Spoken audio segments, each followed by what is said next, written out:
Hello, welcome back to my channel. I hope आप सब अच्छे होंगे और इंग्लिश लिटरेचर की अच्छे से प्रिपरेशन कर रहे होंगे for TGT. So English literature के इसी क्रम में आगे बढ़ते हुए आज हम बात करेंगे, जैसा स्क्रीन पे दिख रहा होगा, जॉन गॉल्सवर्दी हैं। ये हमारे के बारे में पढ़ेंगे। कल का लेक्चर जिससे नहीं पढ़ा हो वो उसको पढ़ लीजिएगा और चैनल को सब्सक्राइब भी करते जाइए, जिससे कि आपको जो भी नई नई इंफॉर्मेशन हो राइटर्स के बारे में वो मिलती रहे।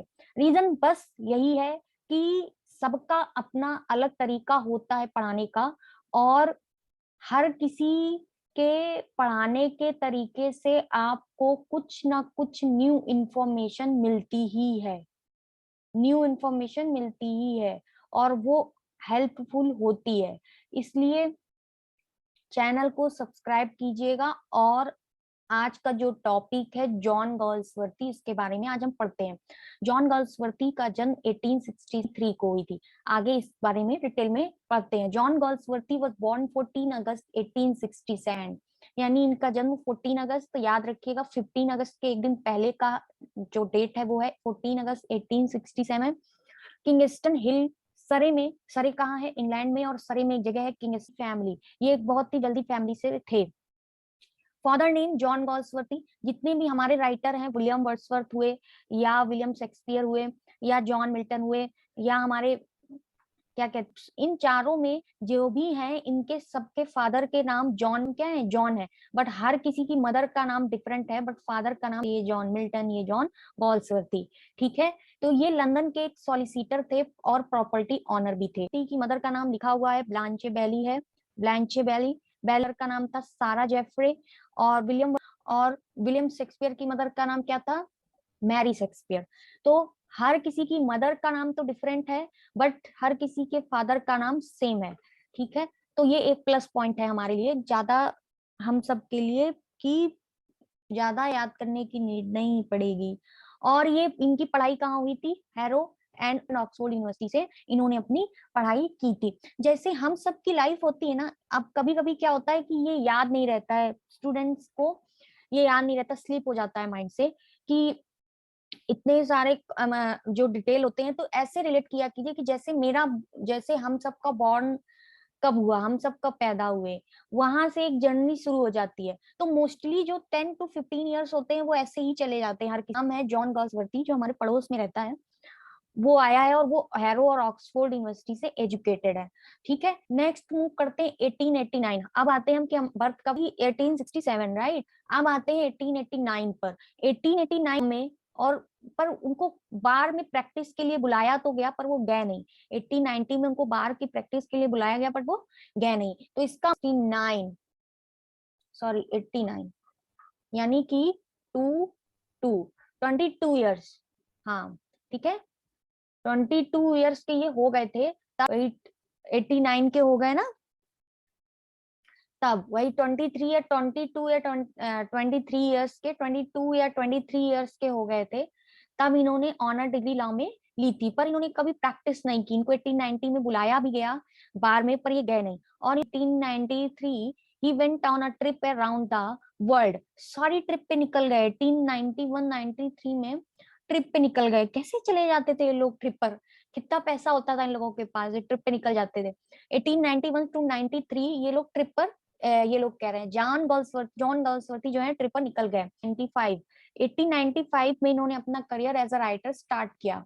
ही मैरिड एडा 1904, यानी जो इनकी कजिन थी उसकी वाइफ थी, और वो कजिन था आर्थर गॉल्सवर्दी। उसकी 1905 में शादी की after divorce, influenced by Joseph Conrad and Richard Jefferies and his wife too. पूछा जा सकता है कि जोसेफ कॉनरेड, रिचार्ड जेफरीज और अपनी वाइफ से इंस्पायर्ड कौन था?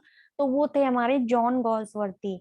जोसेफ कॉनरेड का नाम बहुत माइंड में रखिएगा। इनका जो है डिटेल मिल भी जाता है, तो ये ध्यान रखिएगा कि ये जोसेफ कॉनरेड पर इन्होंने लास्ट में वर्क भी लिखा। ठीक है। तो ये इन्फ्लुएंस थे जोसेफ कॉनरेड से। 1980 he refuse the offer of a knighthood हुआ।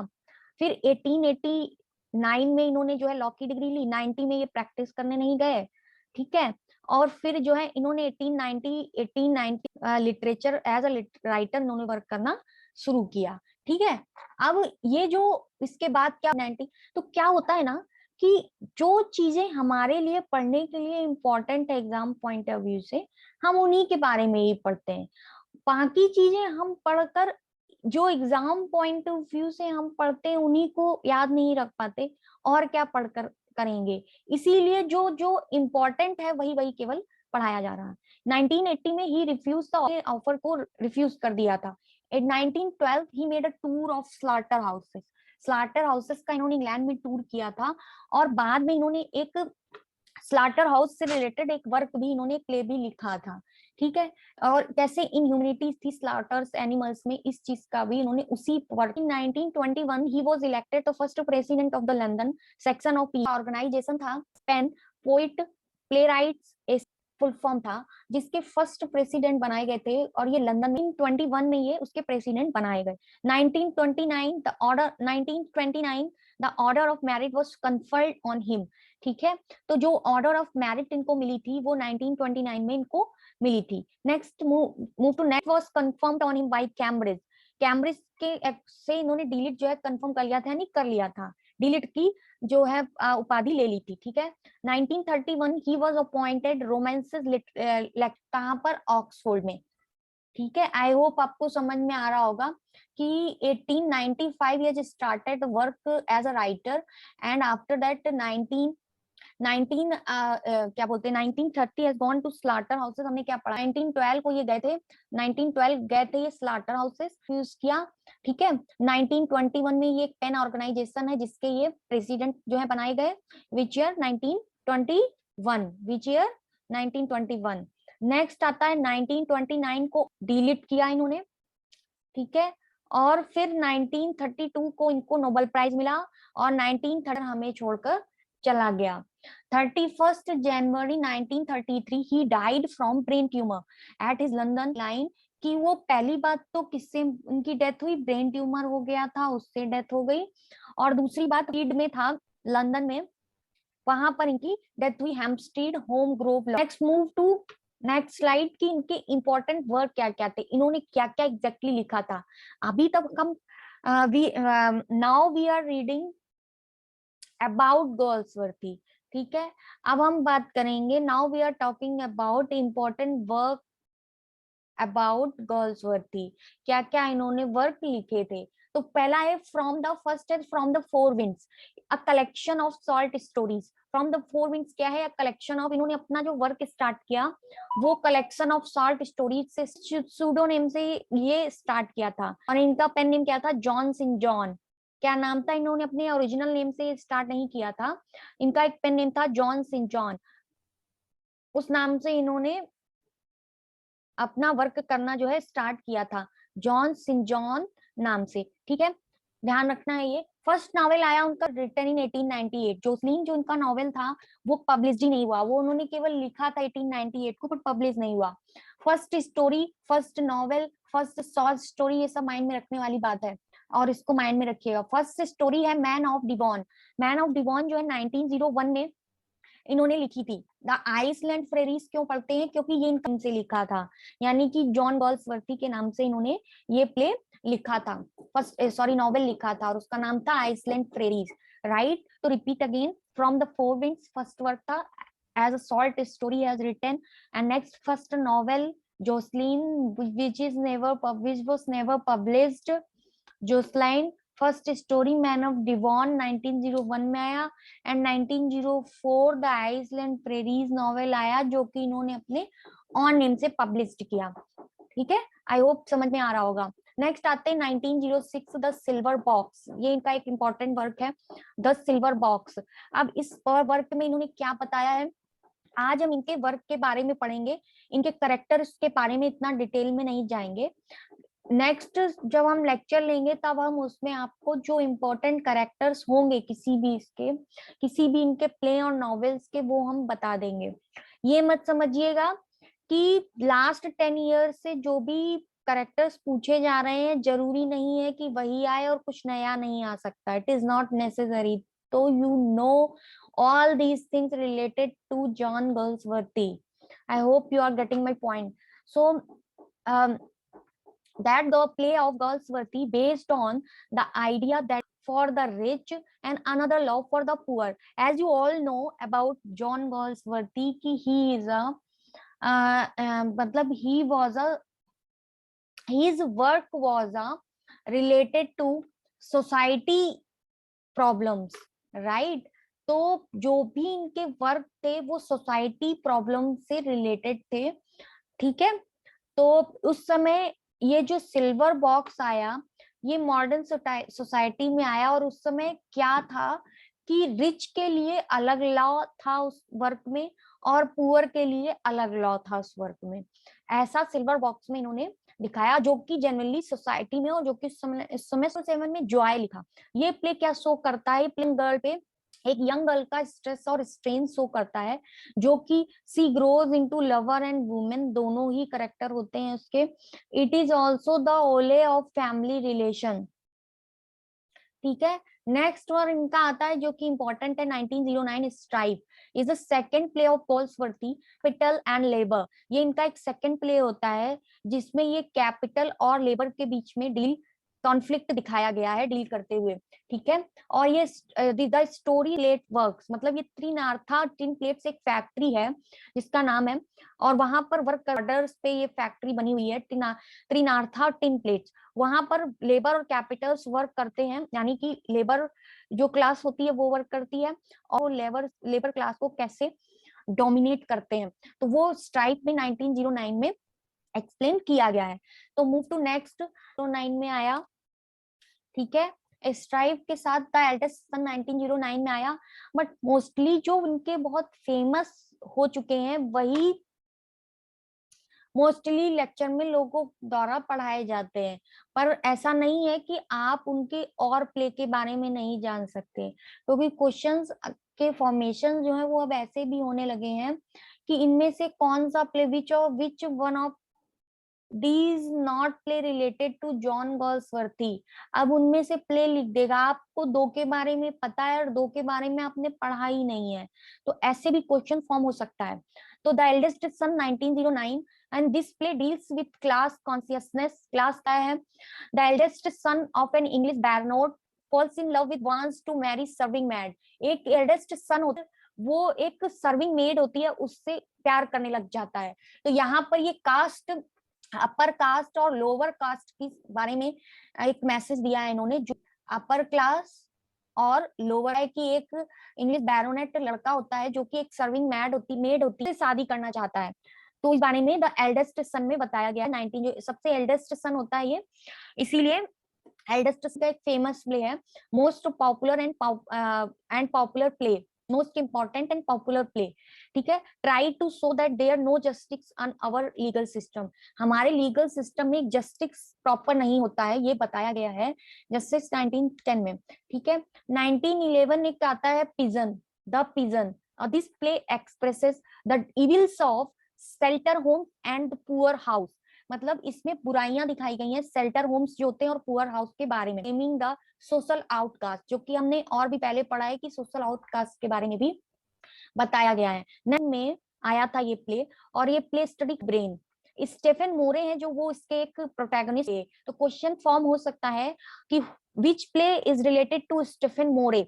द मॉब प्ले है, उससे रिलेटेड थे स्टेफन मोरे, ठीक है।